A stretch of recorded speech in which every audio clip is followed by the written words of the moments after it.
É, ontem esse lance foi um lance que mudou muito assim o ambiente do São Paulo pós-jogo.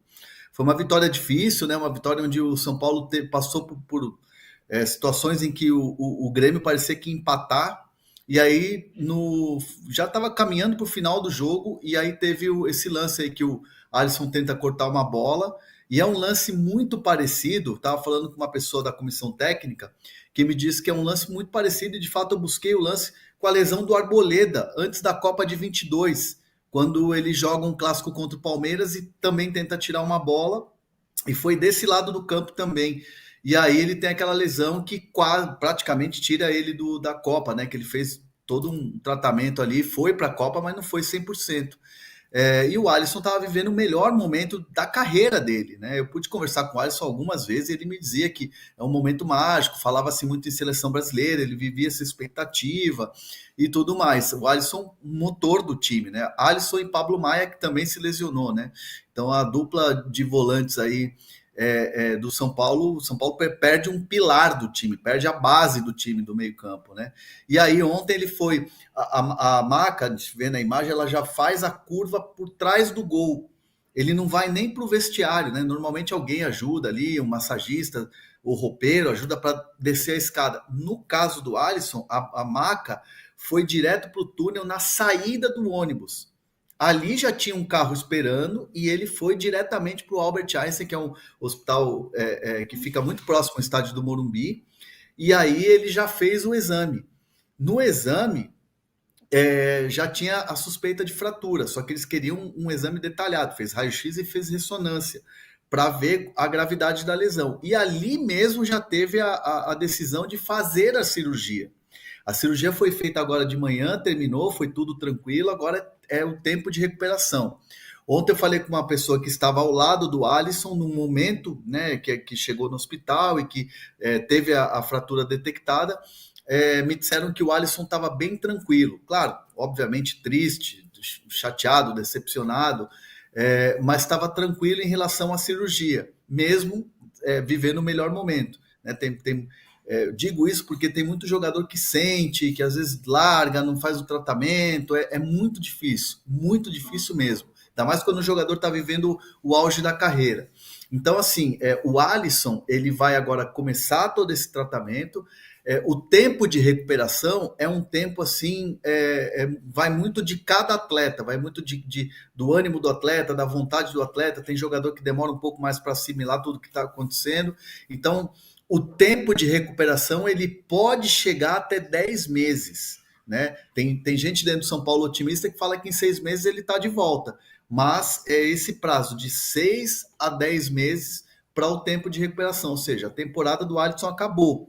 Né? Se ele fizer tudo certinho, se ele tiver aquela situação em que consegue avançar na recuperação, quem sabe no Campeonato Paulista. Quem sabe no Campeonato Paulista. Mas esse ano o Alisson já não veste mais a camisa do São Paulo, não entra mais em campo.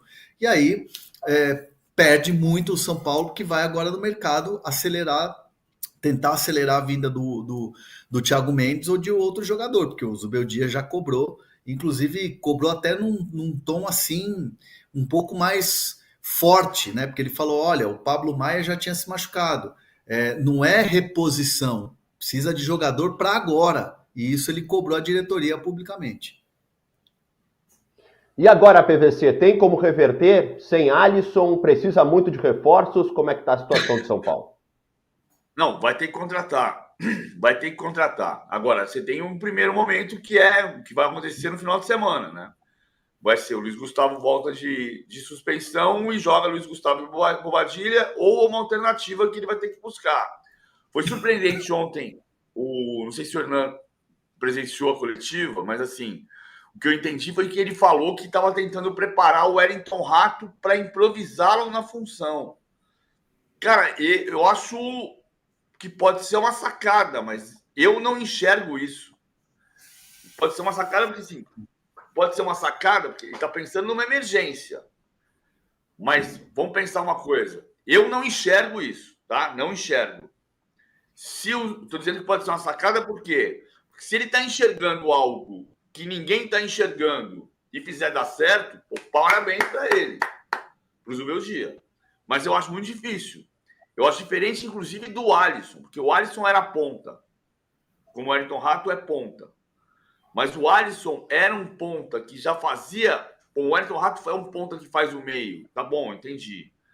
Mas acho diferente. A adaptação do Alisson, para ele chegar nesse melhor momento da carreira dele, foi longa. Não foi um dia que alguém chegou e falou, vem aqui, o Dorival Júnior pegou e falou assim, vem aqui que você vai te puxar um pouco mais para trás.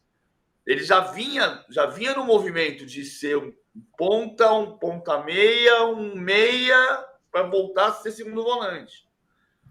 E fez algumas partidas exuberantes, até como primeiro volante, marcando o Veiga ano passado no Allianz Parque no jogo da Copa do Brasil. Então eu não enxergo. Acho que tem que ir para o mercado. Acho que no final de semana é Luiz Gustavo e Bobadilla.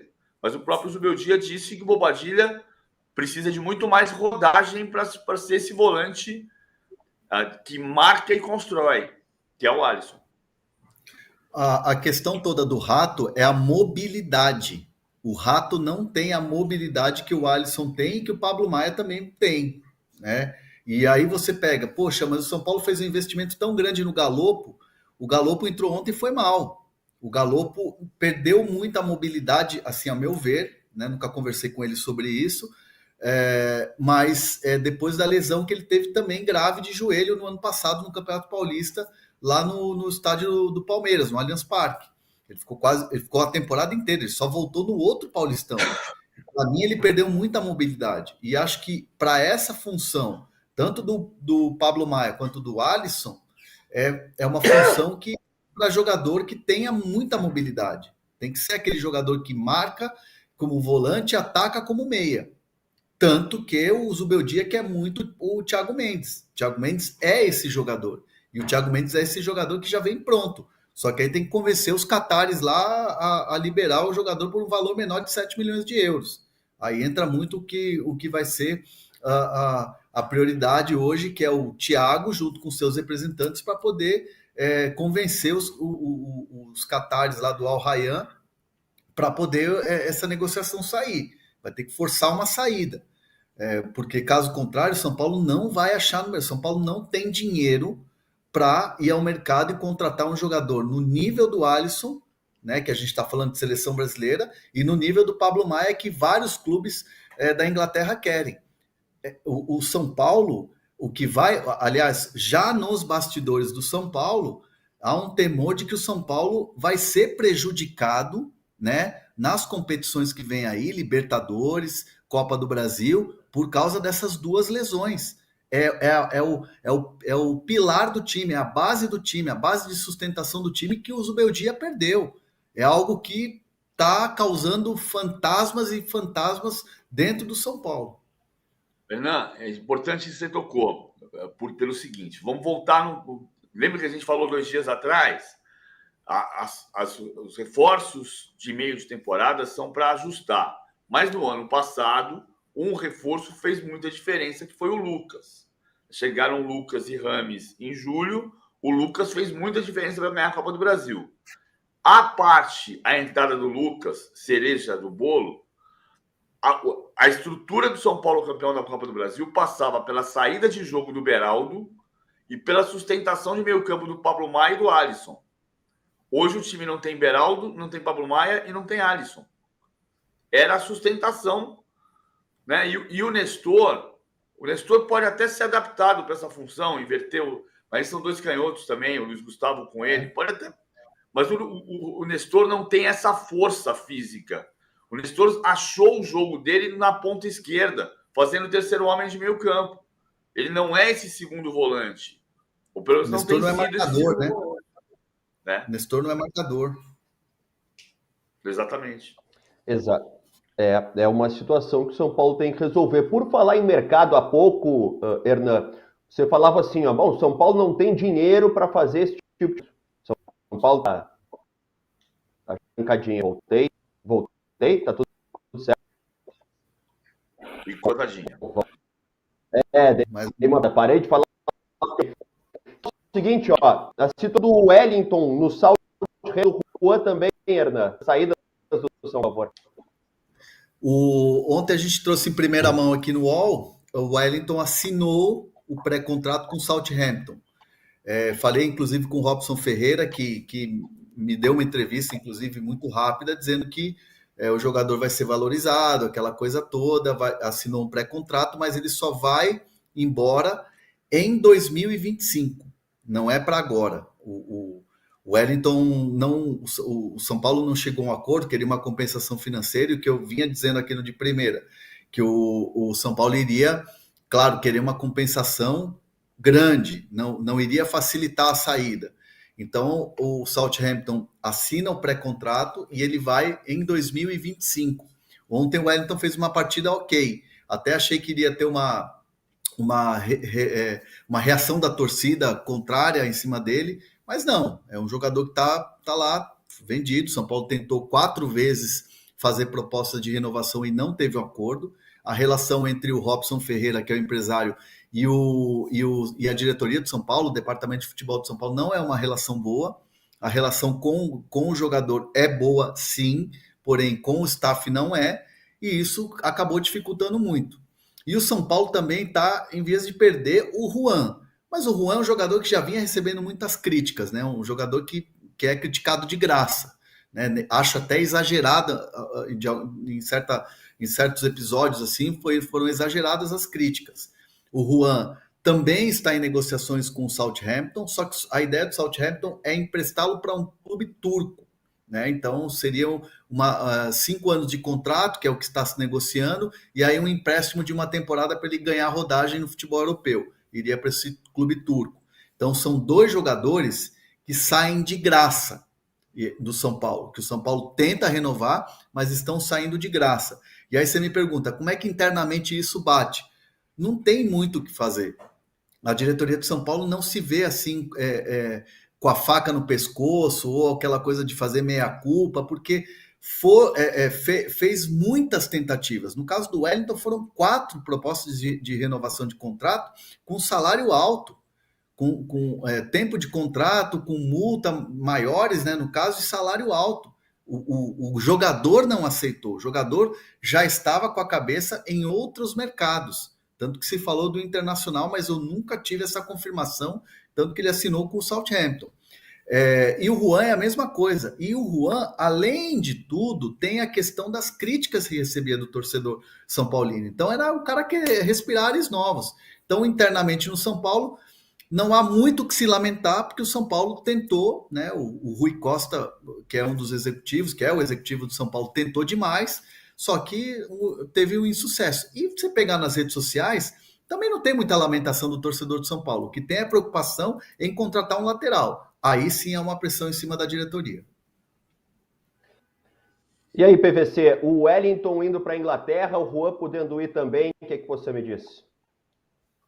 O Southampton voltou para a Premier League, é melhor do que o caso do... Eu vou lembrar sempre do Sara, né? O Sara é um jogador que tem um potencial gigantesco, mas que está 2 anos jogando segunda divisão inglesa porque o Norwich não subiu. Quando ele foi para lá, a expectativa é o Norwich é um time para subir e vai jogar a Premier League. Pode ter proposta do Milan, pode ter proposta de outro lugar, mas, cara, é sempre muito... O futebol brasileiro precisava dar um jeito nisso, sabe? De você pensar que o que vale mais, ser ídolo de um clube como o São Paulo ou ser peça de um time que briga para não cair como o Southampton? Quem é que está falando do Danilo, ex-Palmeiras? Quem é que está falando do Sara? Você vai ganhar em Libra. O Fabrício Bruno decidiu que ia a pena jogar no West Ham porque ele ganha mais em real no Brasil do que em Libra na Inglaterra. Mas a gente tem a gente montou por 40 anos de exportações. O Brasil criou uma cultura de que se tem uma proposta do exterior, eu jogo futebol no Brasil para ir embora daqui. A melhor saída do futebol brasileiro é o aeroporto, né? E não podia ser, não deveria ser assim, mas é. O Wellington tem um potencial de seleção brasileira, jogando no Southampton ou jogando no São Paulo. Perfeito. Para fechar de São Paulo e Grêmio, PVC, tem a situação do Renato Gaúcho, você tem uma apuração sobre isso, a chance dele cair é 0, procede? Estou falando em on, conversei com o Antônio Brum, diretor de futebol do Grêmio, e ele diz o seguinte: nunca se cogitou a saída do Renato. Ele diz que o Grêmio entende que o processo difícil atual do time se deve à crise da questão da catástrofe climática. Porque, diferentemente do Internacional e diferentemente do Juventude, o Grêmio foi o último clube a voltar para casa. Ele lembrou uma coisa que você já lembrou lá atrás, Marinho, que grande parte dos jogadores do Grêmio, inclusive o Diego Costa, que mora na casa que morava o Luiz, moram na Ponta da Figueira, perto do CT Luiz de Carvalho, e que foi uma das áreas mais atingidas da região metropolitana de Porto Alegre. Então, tem casa de 2 andares com tudo perdido. E então, que você teve o cansaço de passar um mês fora de casa, a preocupação de refazer a sua casa e de quem trabalha junto com você, e que isso deu um cansaço, um desgaste gigantesco, aliado ao fato de que houve muita energia despendida para classificar na Libertadores. O Brum diz que ele próprio fez uma reunião com o elenco dizendo: pô, nós voltamos da segunda divisão, fomos vice-campeões brasileiros, chegamos à Libertadores para quê? Para cair na fase de grupos? Não. E conseguiu dar o último gás para chegar. Agora precisa dar um gás para chegar na posição intermediária da tabela. E o entendimento da diretoria é que a torcida, historicamente, do Grêmio compreende quando é preciso ficar no meio da tabela e brigar pelas Copas. Então, que o Grêmio vai tentar brigar pelas Copas do Brasil e Libertadores e se estabilizar. Com o Renato, segundo o Brum, não há nenhuma hipótese de mudança de comando técnico do Grêmio nesse momento. E aí, Hernan, como é que o mercado enxerga esse tipo de coisa? Manutenção de comando, aposta nas Copas, a opção do Grêmio por Renato seguir? Eu ontem vi o começo do jogo, eu fiquei meio assustado com o Grêmio, assim, né? Mas no segundo tempo, o próprio Alexandre Mendes foi mexendo nas peças e o Grêmio foi ganhando corpo. O Soteldo faz muita diferença, né? Um jogador que não pode abrir mão dele, né? Apesar das soteldadas dele, né? Que a gente conhece muito bem desde o Santos, é um jogador imprescindível nesse momento. Eu só não entendi. E aí você pode me corrigir, Marinho, mas para mim é um erro você deixar o Gustavo Nunes no banco e colocar ele no segundo tempo aos 30. É um jogador que botou uma fumaça. Eu entendi que o São Paulo, se tivesse desde o primeiro tempo ali, principalmente naquele lado ali, e depois que ficou com 1 a menos, porque o Igor Vinícius foi expulso, o Gustavo Nunes fez um salseiro na defesa do São Paulo. Teve uma hora que o Arboleda saiu, deu um bote nele, foi bem, no segundo já não pegou e estava assim, eu estava desenhadíssimo o empate do Grêmio. Aliás, se a gente for falar em merecimento, o Grêmio merecia sair com empate ontem no Morumbi pelo segundo tempo que fez, com as mudanças que o Alexandre Mendes, os jogadores que o Alexandre Mendes colocou. Mas eu não entendi essa do Gustavo Nunes, que para mim é uma das grandes joias do futebol brasileiro. A gente fala do Estevão, evidentemente, de outros atletas, do Wesley, do Corinthians, mas para mim o Gustavo Nunes é uma das grandes joias do futebol brasileiro. E ontem fez falta ter entrado antes ou, de repente, começar como titular. Qual?